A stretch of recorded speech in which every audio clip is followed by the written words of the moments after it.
Selamat malam, selamat pagi, selamat apapun dimanapun kalian berada. Kembali lagi bersama kami Perspektif Football Indonesia. Kali ini kami masih dengan formasi yang sama, dengan 3 back, 3 pemain bertahan.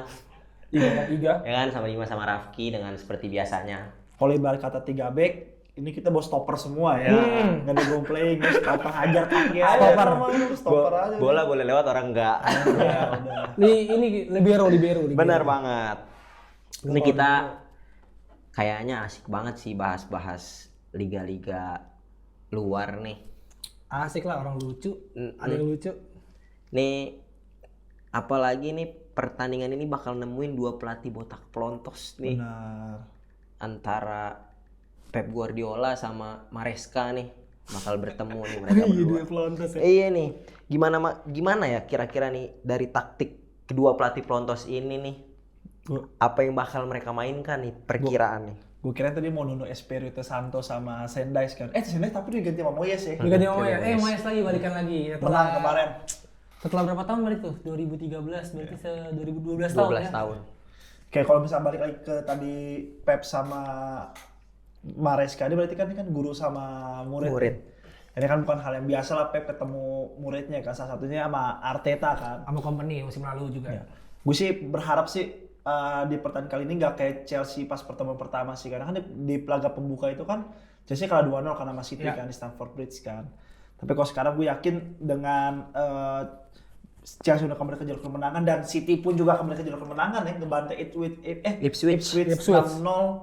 Buset, itu menurut gue ini salah satu apa ya, pertandingan yang penting sih buat kedua tim ini kan. Nah, kalau ngomongin taktik pasti agak mirip-mirip tipis ya sebenarnya kedua pelatih ini cara bermainnya.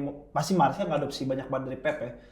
Bagaimana dia ngadopsi 2 wingbacknya buat nge-inverted kan. Terus juga wing yang harus bisa kreatif, bisa menang one on one sama wingback musuh.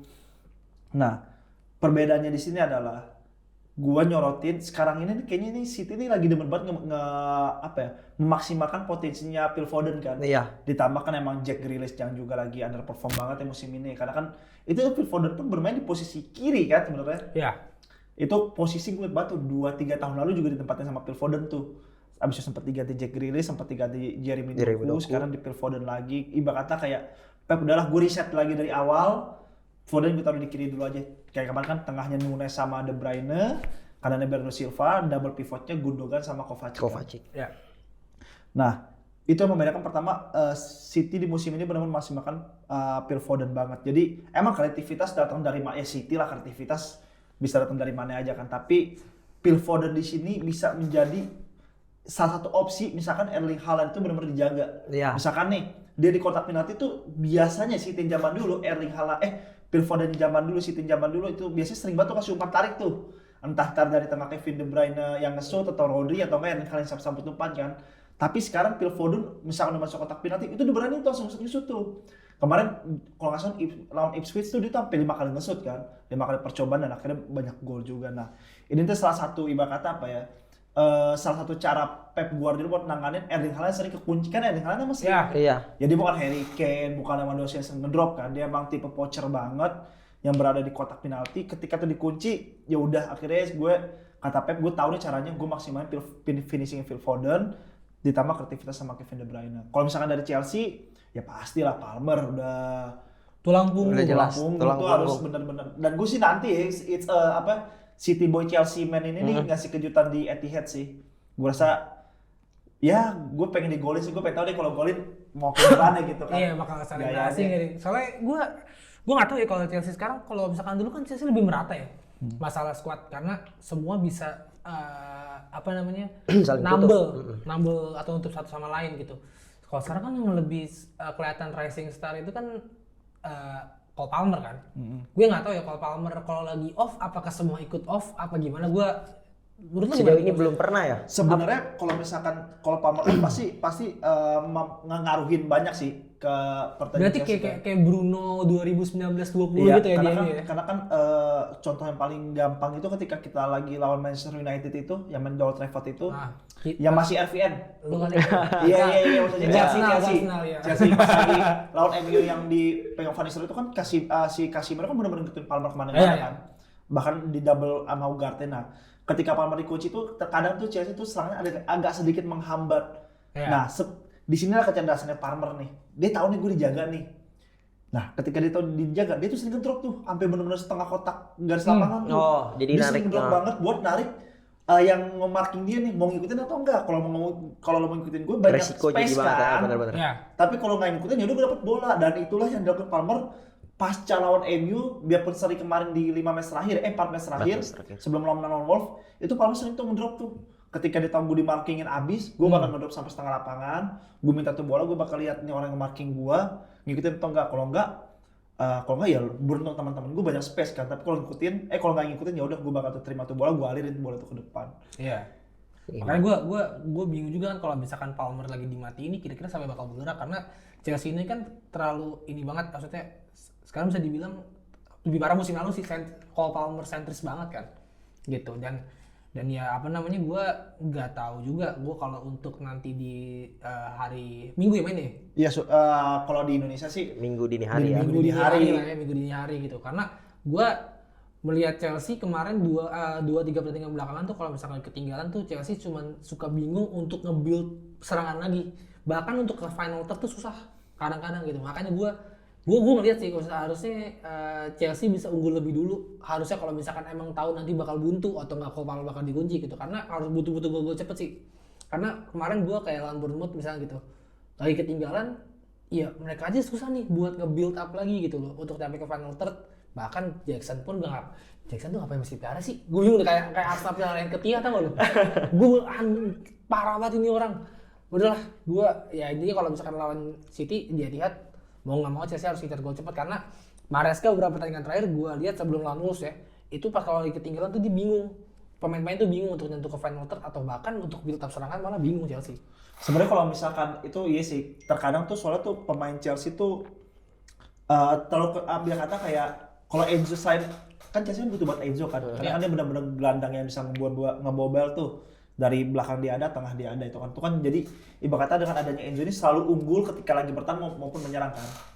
Nah, kalau misalkan teman-teman juga tuh yang dilakuin sama Chelsea biasanya tuh dia tuh ngelakuin crossing. Aduh, lightningnya lo aman. Dia tuh suka ngelakuin crossing tuh.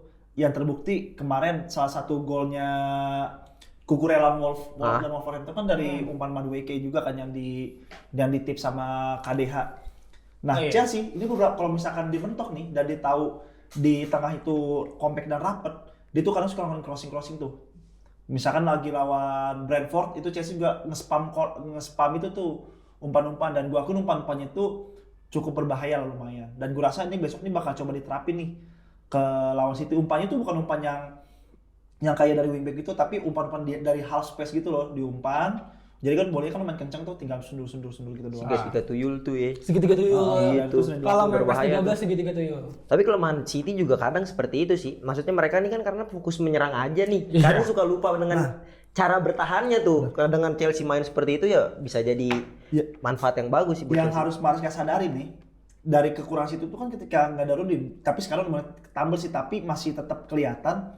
Ketika City menyerang, transisi bertahannya tuh nggak ada yang buat pengganjal pertamanya tuh. Itu kan ada Rodri kan, yang ngefilter serangannya biasanya Rodri kan, yang dia kadang melakukan tactical foul, kadang dia nge-delay serangan itu tuh counter attack jadi, tapi ke-delay aja karena posisinya Rodri kan. Nah sekarang nih nggak ada nih, nah ini harus dimaksimalin nih sama Chelsea nih, nggak perlu pegang bola lama-lama, coba manfaatin transisi cepatnya Chelsea dan manfaatin kelambatan transisi dari menyerang ke bertahannya City sih. Itu bisa salah satu dimanfaatin sama. Karena kalau gue lihat malah City di sini udah nemuin ritme lah ya, jelas. Maksudnya walaupun dia sempat seri juga lawan Brentford di menit-menit akhir tuh 2-2 ya kan. Itu Ortega sampai diserang aja pertandingan. Gue udah lama ngeliat si Pep ngomel-ngomel kayak gitu sih. Terakhir tuh Joshua Kimmich masih di Munchen. Di Munchen dia benar. Yang langsung videonya muncul di Monster diterbitin, awal Monster diterbitin. Iya kan, iya. Persis begitu tuh marah-marahnya. Tapi kayaknya Ortega tuh si Pep main tangan tuh, tangan aja tampol rasanya orang.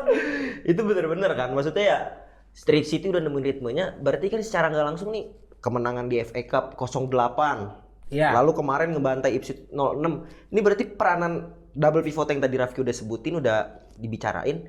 Ini udah bener-bener nutup di mana perannya Rodri ini yang sempat hilang nih. Ya mungkin baru nemuin aja sih lebih tepatnya ya.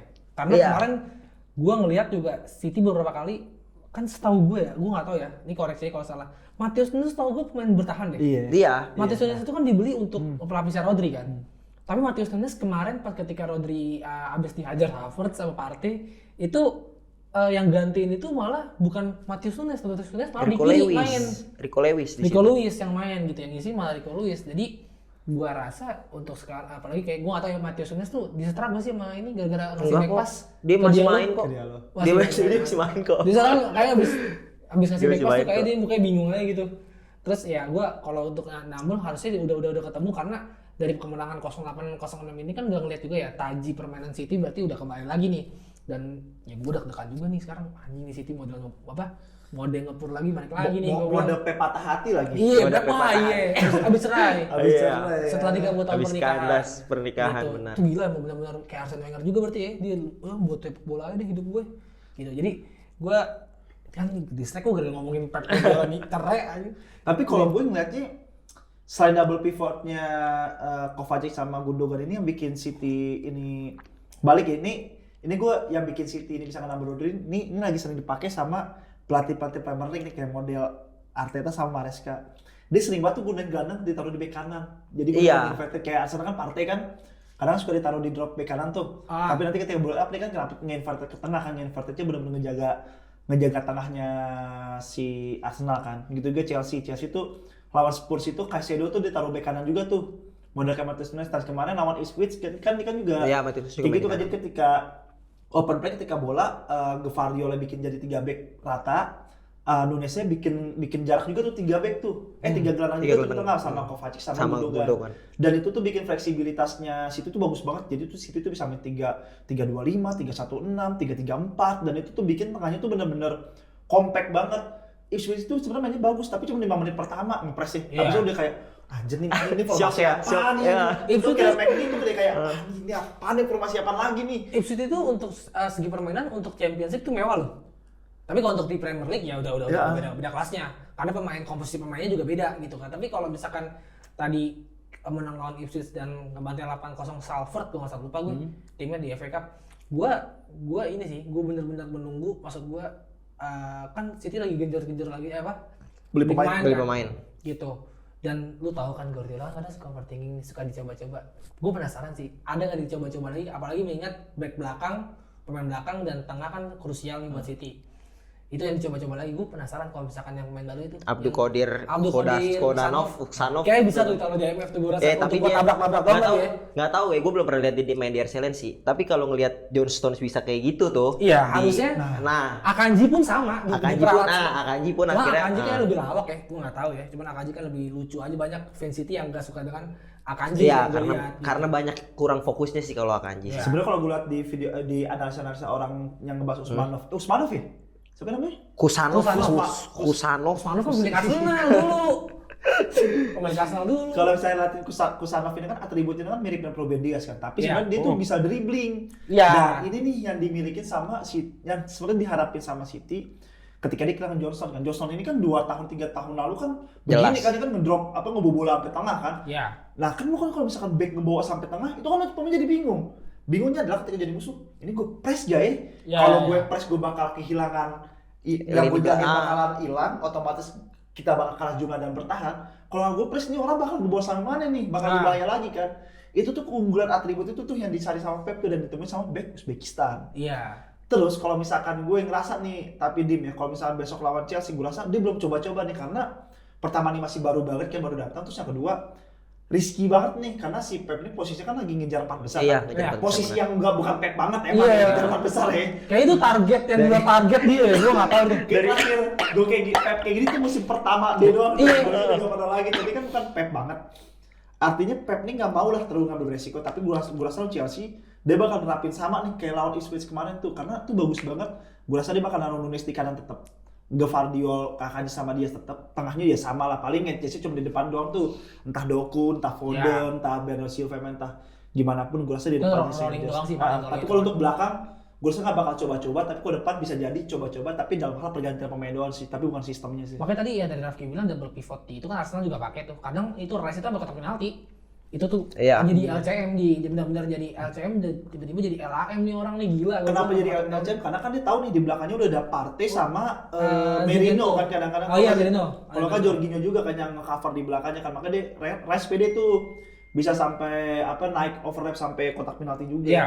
Makanya gua tadi bener, gua baru inget ya Rice sampai kotak penalti.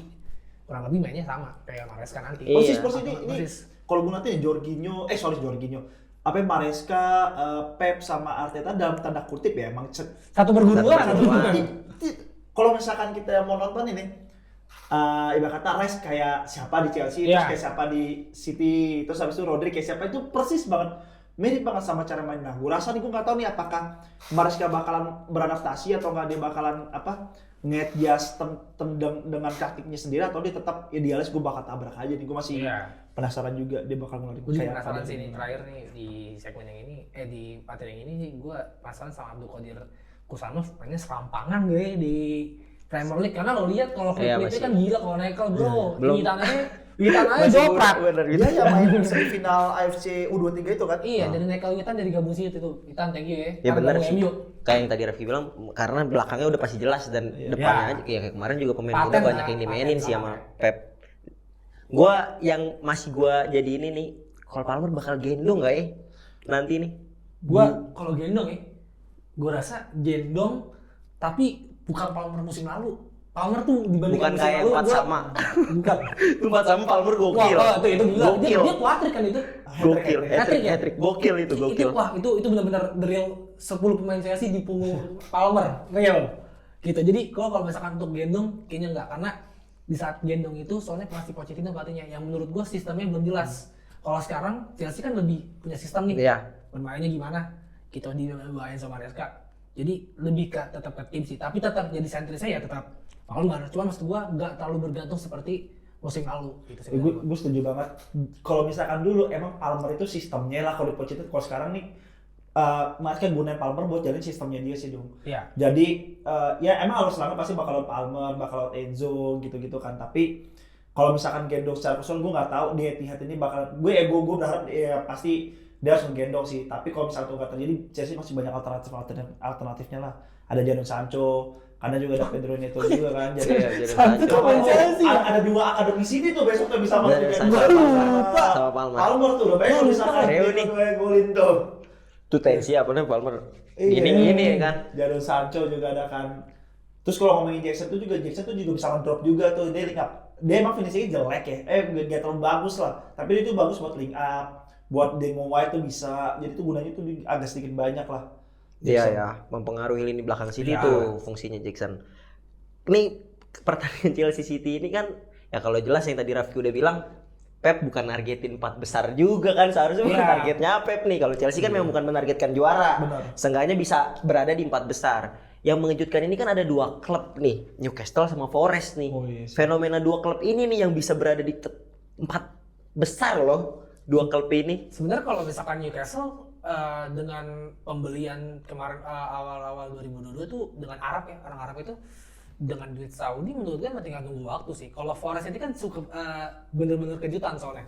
Kenapa? Soalnya Forest ini pertama mereka promosi ke Premier League setelah berapa tahun-tahun, terus struggle berapa musim, terus akhirnya kemarin mereka narik Nuno Espirito Santo dengan segala pertimbangan dengan karena pertimbangannya itu maksud gue dengan finansialnya yang sempat goyah ya Nottingham Forest gitu.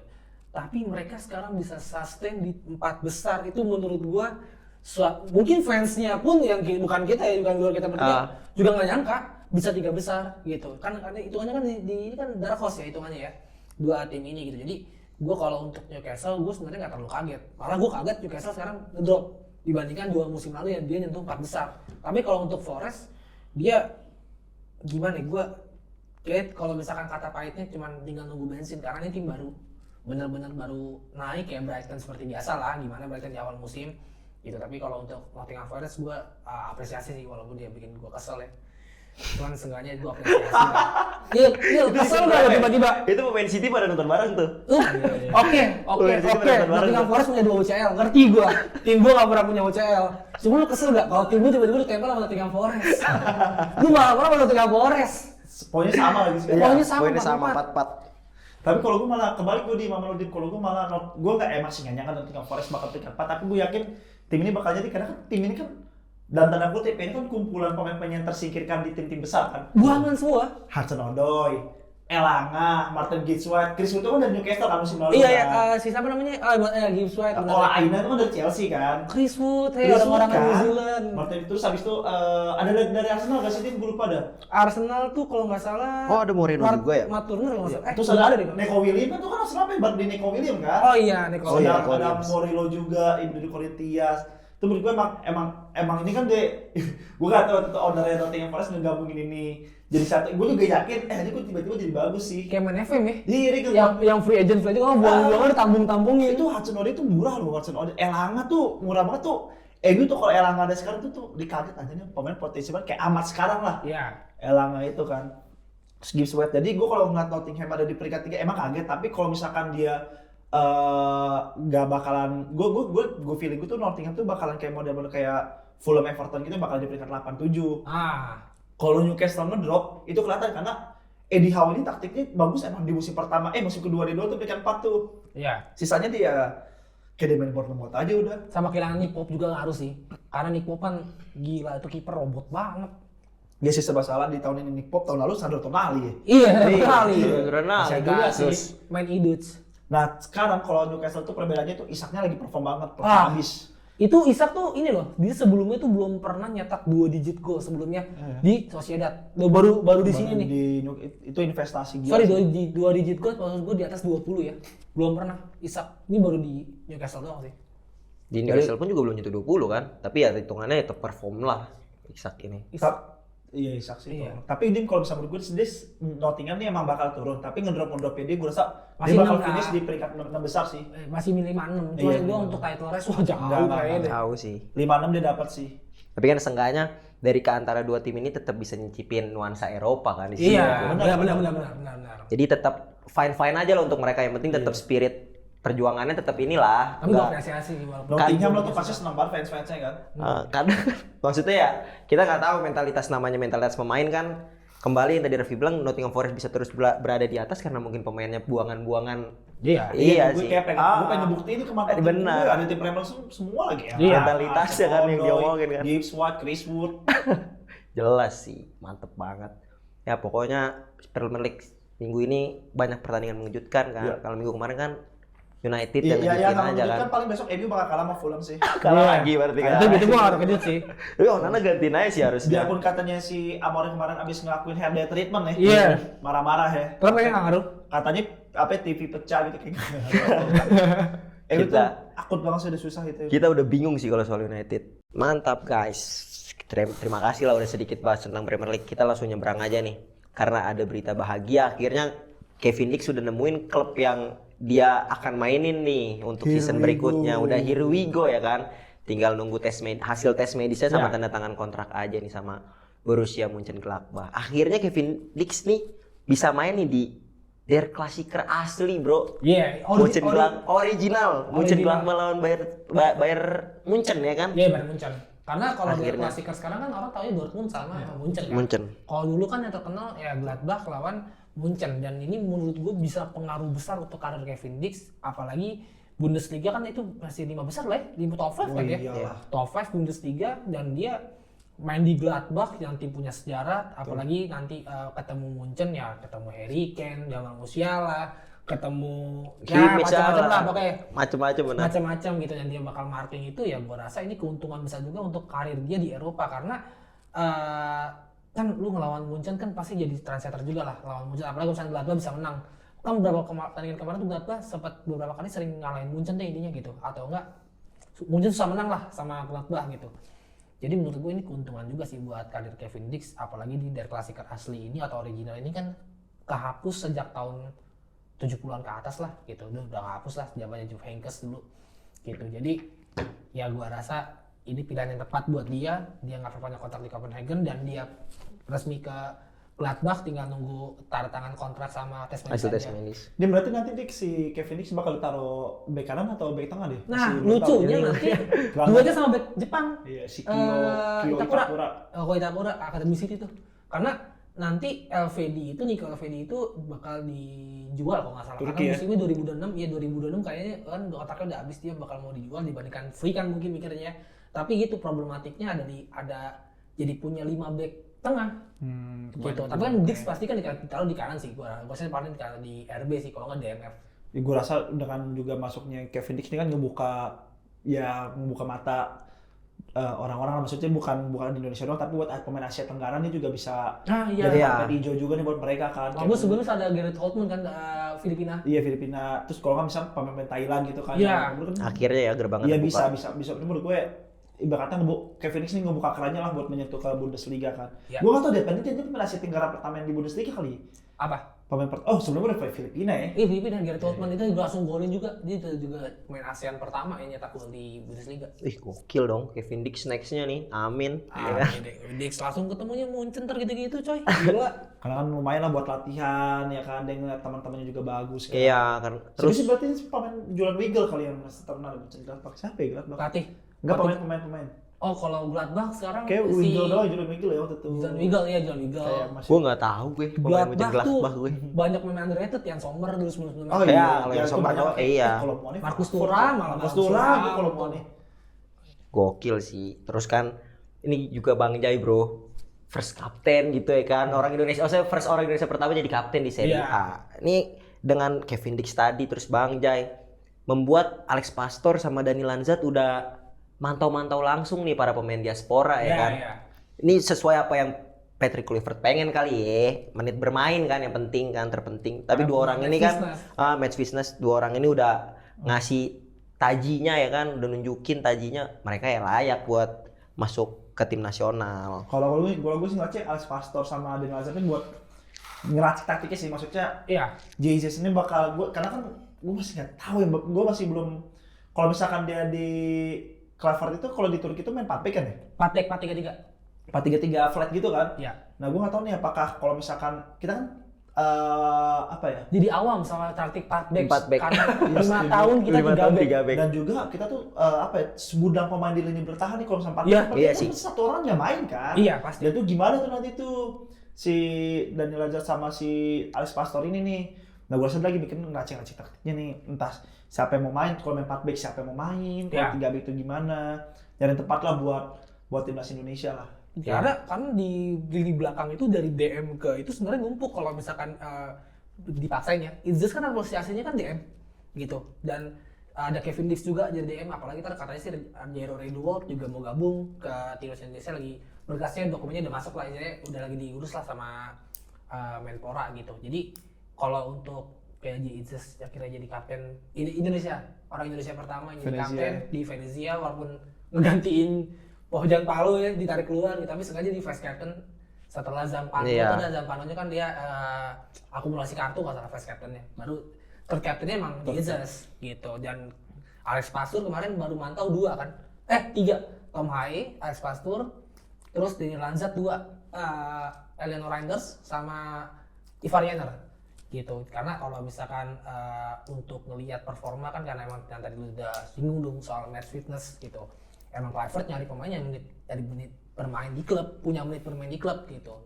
Jadi gua rasa emang udah harus bekerja sedemikian rupa. Apalagi kemarin Marcelino juga golin tuh. Iya, Marcelino, Verdong juga golin. Verdong akhirnya golin setelah statusnya menjadi WNI. Iya, gol pertama setelah jadi WNI. Setelah jadi WNI. Terus golnya juga maksud gua ya spesialis Verdong banget lah, shoot jarak jauh. Arhan juga kemarin main lagi di Bangkok. Iya, main lagi Arhan di Bangkok, main lagi walaupun cuman, tapi Arhan bener-bener kayaknya Pati bete juga tuh, gak dapat kesempatan lempar ke jauh sama. Itu udah dilatih loh, udah dilatih sama Bangkok. Jadi Bangkok United tuh punya training khusus ya? Iya, punya training khusus gitu. Treatment khusus. Jadi khusus buat Arhan doang gitu. Sama emang di stadion Bangkok tuh udah disediain anduk di setiap sektornya. Gue rasa tuh Arhan tuh udah kayak cornernya Arsenal ya. Iya, cornernya Arsenal. Bahaya dia rasanya bahaya. Siapin Bangkok bro. nih. Siapin. Siapin semuanya. Pegang anduk semuanya setiap tuh gol boy bukan yang ngasih bola, anduk dulu tuh berarti yang diutamain. Martin juga soalnya nyetak gol. Marcelino gila, gua itu FA Cup 21 ya, tapi keren sih. Enggak, itu kayak apa ya? Gua nggak ngerti nih kompetisi apa. Iya, kalau misalnya gue baca-baca katanya FA Cup 21. Iya, kayaknya FA Cup semacam itu kali, tapi bukan FA Cup U21, tapi semacam kayak FA Cup U21, tapi lawannya tim kasta 8. Oh. tim Kasta 8 tapi U21-nya pusing enggak lu? Kasta 8 U21. Tapi U21-nya. Sebegitu terstrukturnya berarti. Iya, Inggris kan terstruktur Iya, banget bener. masalah liga lah, sampai liga berapa belas juga divisinya tuh jelas gitu. Dan ya gue Marceng apalagi semalam juga oleh Romani dikasih DSP juga kan. Ya tinggal tunggu mainnya doang tuh, yang kemarin nanyain tuh oleh Romani malu nih gak main-main, tinggal tunggu DSP, tinggal tunggu mainnya doang. Udah itu mah mending bakalan Nggak mungkin diusahain beli, iya Iya. kan? Rekor transfer klub bro, masa jadi cadangan. Dicadangin nggak mungkin Oxford banget. ya? Di Iya. Oxford. 2 juta Oxford euro. juga lagi menang-menang mulu kan tuh Iya. kemarin kayak pelatih baru. Lagi harum. Cuma nggak tahu, yang gua pengen nanya aja sih, ini bener apa kagak sih ST belum tanda tangan kontrak pemecatan? Katanya sih gitu ya. Katanya sih gitu karena JJ juga dideportasi. iya, bukan deportasi sih itu kan sih. Bahasa halusnya P. Masalah siapa ya? JJ ya visanya habis. Visanya habis. Itu harus pindah negara dulu. Ke Malaysia gitu. dulu. Ke Malaysia dulu. Deportasi, maaf salah. Bukan deportasi. Terus ya apa namanya? Gua kalau STE gua nggak tahu ya, karena kalau secara de facto ya harusnya STE berarti mas pelatih timnas Indonesia nggak sih? Iya, orang belum Iya. setuju ya. Iya, setuju tanda tangan kan. Berarti punya 2 pelatih nih Indonesia. Tintanya habis bre. Secara de facto. Tintanya Tapi ya habis. kan udah announce Clever, cuman kayak gua Dukung agak- selalu, pokoknya dukung selalu ayo deh. Iya udah, maksud gua nggak usah ngehujat pihak Clever, nggak usah Pi- ngehujat STI, gue pihak udah A, kan. pihak B nggak usah dihujat, Nggak benar. usah ada pihak-pihak kan, udah buat timnas aja udah gitu maksud gua. Main, datang ke stadion, teriak-teriak, Benar. kita pesta seneng bareng-bareng udah bro, gitu aja. Gua itu aja sih, cuma ngerasa kayak pas lihat podcastnya Close the Door, gua lihat kayak berarti kalau belum tanda tangan, karena kan yang ngomong kan tim analisnya yang tangan kanannya STI lah, istilahnya udah 20 tahun lo ikut sama STI gitu di kerja, Kim Jong Jin namanya. Itu dia kayak meyakinkan ya, saya yakinkan ya itu belum tanda tangan gitu. Gue cuman sempat bingung aja kayak kalau belum tanda tangan udah announce pelatih, Itu gimana? ini gimana ya Oh gitu, ya, sistemnya ya. sistemnya gimana, karena kalau secara ini ya emang udah Kluivert udah jadi pelatih kepala timnas kita gitu, tapi secara de facto-nya kalau memang belum ditanda tangan berarti belum resmi turun jabatan sih. Kalau gue sih mikirnya gitu doang. Belum sertijab berarti. Belum sertijab. Bahasanya kan gitu kalau di OSIS dong, ya OSIS kan? dong. Belum sertijab. Ya kita bahas gitu aja dulu ya kan. Pokoknya saksiin terus kita, jangan lupa terus ikutin kita. Mau itu di Instagram, Twitter, TikTok. Belum Facebook kita ada nggak sih? Nggak ada. Nggak ada. Nggak ada. Ya, berarti kalau ada di Facebook itu bukan kita ya, itu Iya. hanya orang yang mengatasnamakan. Thank you banget, jangan lupa like, comment, subscribe. Yang utama sih komen sama like juga ya. Maksudnya Iya yang udah pada nonton jam tayang lagi cair nih. Ah, Tapi subscribernya tolong lah dibantu. pokoknya kalian tetap diskusi aja kita bareng-bareng. Kalau bisa DM kita aja. Iya, kita Adminnya ngobrol. asik-asik, adminnya benar. Pokoknya makasih banget buat Rafki, buat Dimas. Thank you Terus dong. semoga Thank you, teman thank yang you, lain thank you, juga guys. bisa secepatnya bergabung. Thank you.